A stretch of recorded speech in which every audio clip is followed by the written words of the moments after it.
Un referendum per chiedere ai veneti se preferiscono essere curati dal Ministero della Salute in Lungotevere Ripa 1 a Roma o dalla Regione Veneto.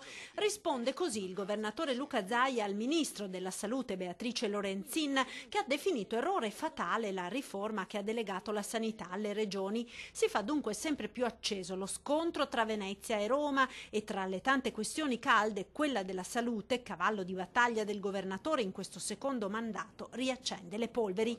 Finalmente si gioca a carte scoperte, attacca Zaia. Il ministro ha confessato l'inconfessabile. Ora abbiamo la certezza che avevamo visto giusto nel salire sulle barricate contro pressoché tutti i provvedimenti governativi in materia di sanità. Ci rimaniamo e da lì lotteremo. Ad aprire l'ennesima polemica le frasi pronunciate dal ministro Lorenzin, intervistata da Giovanni Minoli su Radio 24, dove appunto definiva fatale errore la delega alle regioni.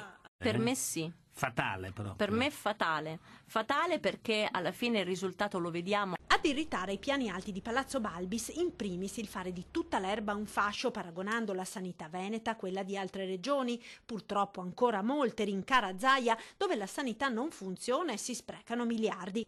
Per quanto ci riguarda siamo di fronte ad una dichiarazione di guerra, ribadisce l'assessore regionale alla sanità Luca Coletto, che prosegue: il ministro autosmaschera un disegno centralista che denunciamo da anni, iniziato con il governo Monti, proseguito con Letta ed ora spinto al massimo da Renzi. Del resto lo stesso Zaia non aveva fatto mistero della sua posizione, attaccando 10 giorni fa la politica del Premier all'Assemblea degli Industriali trevigiani. Il tema del patto di stabilità, piuttosto che il taglio dell'IMU o il patto di stabilità per i comuni sugli investimenti, hanno un grande punto di domanda, che è quello da dove si recuperano le risorse.